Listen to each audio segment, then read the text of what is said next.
Hey family, and welcome back to my channel. It's Patricia, and as you can see by the title of this video, your girl has some questions about vendor wax.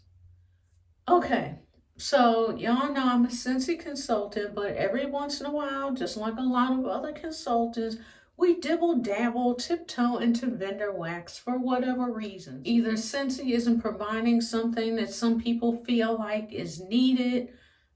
For example, a lot of people are kind of complaining about Scentsy lack of bakery items. I'm not the bakery person like that, so personally, I'm just like, whatever, but a lot of people are caught up in their feelings over the lack thereof of bakery this season, or just whatever. Vendor wax, of course, has a zillion different types of blends, and it's just something different that is offered that we can enjoy. And why not? Nobody wants to eat apples every day if sometimes you can have some pineapples or some oranges. I'm just saying. So I have dibble dabbled into vendor wax myself, but I've kind of gone a little bit further down the rabbit hole lately. But for me, vendor wax is just more cost effective than Scentsy. I said what I said, it is what it is. But I just feel like I can get more bang for my buck with vendor wax. And I've heard a lot of you people talking about different brands. So I've, tried a little bit of this, a little bit of that. And I've joined some new wax communities, as a matter of fact, which is what brought me to this video, because I started seeing some things that just really had me questioning the whys of vendor wax. This is by no means a video to bash Scentsy. This is by no means a video to bash vendor wax. I was like tripping over myself trying to say that. We're not bashing anybody. We are simply doing a comparison. And I personally am doing this video because I know a lot of you guys in the community are into vendor wax, and I got questions that we need answers. So let's go. Okay, so like I said, what brought me into the subject of this video was I was in a certain vendor wax Facebook group. I am not going to say which one. For those of you that are in multiple groups, you might already know by one of the topics that I'm about to bring up. But saw this going on in this Facebook group. So my first thing is, I can't even read my own writing. I was like scribbling this stuff down, and now I can't even read it. Oh, okay. Debate. That was the word, debate. Duh. I am very disappointed to see, especially me going into a new new to me vendor's Facebook page. It was very disappointing and disheartening to come in as a new person and see people going back and forth with each other over wax. And especially the thing that really just kind of got under my craw, it's not like it's a D-stash page. That's a whole different thing. I haven't gone in any D-stash pages. I know they are there. That'll bring me to another topic. Let me just jot that down while I'm thinking about it. Right quick. D-stash page. Okay. Ask. Sorry, y'all. It's not like it's a D-stash page. This is a page that is put together by the vendor. The vendor, his or herself, the person that is actually making the product. And there are people going back and forth talking about the wax, trashing the wax. And I'm like, where they do that at? And I'm not saying you can't voice your opinion, but there are tactful ways to do stuff without just coming in hot and just like going. Like, I really could not believe what I was seeing, of this person just basically saying this wax. It has been a long day, y'all. Basically saying this wax was trash. Say that 5 times. I mean, they didn't come out and say it was trash, but they might as well have, just talking about performance, just, they never got any performance. And it was just, like I said, it was the way it was said. And I was just like, wow. So that was kind of bothering me. Is it just me? Do y'all think that's wrong? I mean, I don't know. But that was just me. Number 2, cure time. Y'all, this was another thing that I saw in that same post in the group, and I'm just like, people going back and forth about cure time, and one person even said that, how can I put it without, she basically said that sometimes it could take up to a year.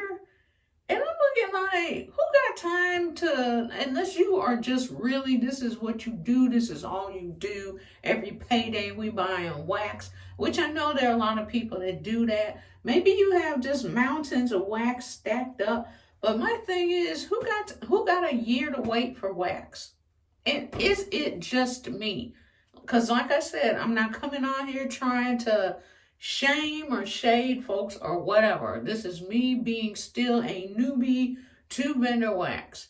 Do y'all let stuff sit for a whole year before you warm it? Now I understand seasonal things, like you might not get through a whole loaf of a certain Christmas scent, or especially if you're buying multiple loaves. I get it. You warm through it for a while, you kind of put it away. Then you come back next Christmas, next Thanksgiving, and then you know what I'm saying? You come back to it. But on the regular, is that what y'all doing? Like, educate your girl, because I'm like, I don't want to wait a year. I'm sorry. I'm spoiled. Number 3, still in this group, still in this post. There was a whole bunch of stuff going on. I'm just reading and just kind of jotting stuff down because I was like, clearly I need to be educated, or either the world is topsy-turvy. I don't know. I'm just going to err on the side of I'm dumb when it comes to vendor wax. So please educate me. So number 3, people going back and forth about what types of warmers to use for vendor wax. And it was a certain vendor wax. I don't know if there's a difference or not. Like I said, I know some, there are some that people say you got to basically almost stand on your head to get it to give some kind of throw. There are other ones that say, oh, it pretty much smells like it does on coal. Wait a couple weeks, you're good to go. So there was a whole debate that was started, not really between Scentsy and other warmers. That's a given. That's always going to come up. And we know Scentsy warmers are built differently than other warmers. They don't have to do as much because Scentsy's wax is softer. We know the drill. But this one was talking about the difference between Scentsy warmers and everybody else's warmers. Like I said, that's a given. The next one was they were talking about tea light warmers. And they also were, my thing is with the tea light warmers is like, okay, if we're using a tea light, why are we shading people who use candles? Because isn't that kind of sort of the same thing? I'm just saying, little open flame, big open flame. Okay, it's a little flame that's kind of sort of contained. If you knock it over, it's still going to cause fire. I don't know. Y'all know I have never been a person to shade a candle person. I have candles myself, whatever. But people were talking about wax performing better in tea light warmers. Does that work or not? Please comment below. Like I said, this is an education thing. This is not a shade thing. Also, they mentioned somebody mentioned using a metal, it was almost like a metal cupcake holder. It was because I went back in and looked at it just for this video. It was a carbon steel tart pan, a carbon steel tart holder. So it was the little holder like what we use for our wax to pop it out at the end of the day. But this one was, for baking basically. And it was like the little metal thing. Like, are we using that for warmers? Is that a thing? Am I late? Educate me, because I had never seen or heard anybody on YouTube, talking about using that. So when I saw that and they had included a picture, what it looked like, and they were like, oh, maybe you should try this. And I was like, we using cupcake warmer tart thingies now? Like, y'all know I was done with the cotton cleanups when they went up in price, so I have been using those little paper kind of cupcake looking things, the liners in my warmers. I've used the white ones, I've used the black ones. I don't really know if there's a difference in them. To me, it seems like the black ones are a little thicker. Maybe it was just a brand. I don't know. Educate me on this because I am confused. They also mentioned, okay, so this is number 5, y'all. So we're off of what to put the wax in now. Then they started going back and forth about, well, where do you have your warmers placed? Are they here? Are they there? Are they under the chair? Are they above the ceiling? Like, where are they at? I thought I was in the middle of a Dr. Seuss book. So then the whole debate went into, how many warmers not really how many do you have, but where are they placed at? Are they near a vent? Are they near a window? Are they here? Are they there? And I'm just like, I'm exhausted just reading this. So then, once we got past that, kind of sort of past it, then they started saying, you're probably putting too much wax in. Oh. Okay, so now we're playing around with measurements of wax. You're putting too much in, so it's not throwing. Like, I didn't even know that was a thing. Now, I've heard of putting too much wax in and having an accident, obviously. I've heard of putting too much wax in and you're basically just wasting wax, because once that smell is out there, that is the smell, period. So 3 cubes isn't going to be any more effective in a warmer than 1 cube, or, you know what I'm saying, 4 isn't going to be any more than 2. You know what I'm saying?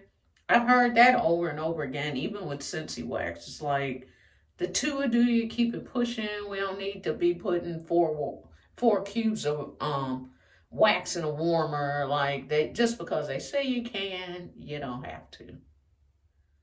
But putting too little wax in, and that's why it's not like, oh, let me make sure I'm reading this right. Playing around with the amount that you put in the warmer, less is more.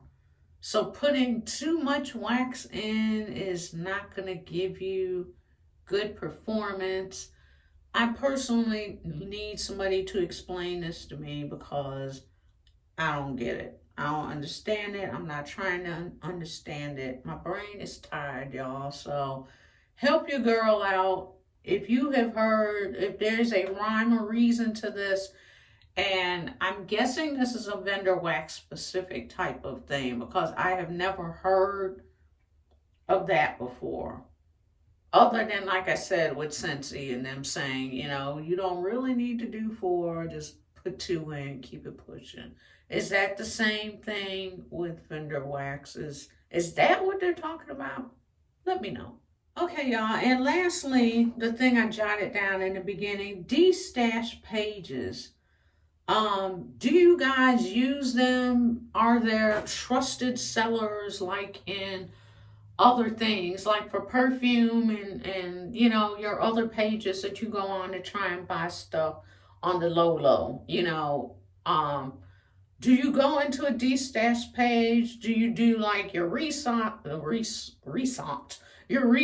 your reconnaissance? I was thinking that in my head and it just came out wrong. do you have to go into sniper mode and like read all the things and just really do a whole what's the word I'm thinking of? Y'all can tell when it's an end of the day video because words are just like leaving and it's just mush. But do you have to really research the page is what I'm trying to say. Like I went on a new um perfume page today where you can get some perfumes for cheaper. So I have to do a whole like reconnaissance thing, to find out who the trusted seller is, read comments, look at pictures, read people's, reactions, the whole thing, because I don't want to just do a transaction with somebody and then find out, this person is garbage. You know what I'm saying? Is it the same way in de-stash groups? Also, do you find you get more bang for your buck when you go through a de-stash group to get your vendor wax? And thirdly, I guess, when you go through de-stash, are you getting things that you can immediately use? So I'm guessing it's somebody that has gotten something, didn't like it. Are they selling it right away? Do you have people that are in those groups selling something that they've had like for a couple of weeks, a couple of months? Stuff that as soon as you get it, you're pretty sure you can go in and just start, using it because that person in that de-stash group has had it for a while, hemmed and hawed, and then finally said, you know what, I don't like this. Let me go ahead and just put it up for sale. Give me your thoughts. I have never been in a wax de-stash group, but I'm curious. So that's it. I basically just had questions. Being a Scentsy consultant, I'm spoiled because I can buy something. It used to come like in 5 days on a, good turnaround, but let's just say it comes within that 5 days, or I get it on the 6th day. I can put that stuff in my Scentsy warmer that doesn't get super duper hot, and it's gonna throw. I don't have to worry about anything. Now, if the scent itself is just a light scent, that's a different story. But for the most part, I can buy my Scentsy, I can put it on. I know out the gate it's gonna do what it was made to do, and that's it. So coming from that wax world and then going into vendor wax where you've got your turnaround times, then on top of turnaround, which I know is because they're making it fresh, then you have to wait 2 weeks, a month, a couple months. People are talking about a year. Like, help your girl out, because just help. So please comment below. I want this to be like an open discussion. I don't want anybody going back and forth and snip, snip, snip. You know what I'm saying? At the end of the day, we all like the same thing. We all want our house to smell good, and that's all that matters. So the whole snippety, snip, snip stuff is just so unnecessary. I want to be educated, on vendor wax. That is why I'm saying that. There is nothing wrong with me as a Scentsy consultant saying that she wants to be educated on vendor wax. It is what it is. And yeah, we all have the right to buy different things. That's just the way it goes. So I just wanted to be a post where people can come on, discuss. If you want to be specific about a vendor, do so. If you don't, who cares? I just need to know the differences and just give me the tea on everything that, I've talked about in the video. So thanks so much for watching. Thank you in advance for all the information that you are going to pour into me. And hopefully there are some other people out there like me that have questions, that are new to vendor wax and just want to know, the skinny on everything. So thanks for watching. I will see you in the next video. Bye.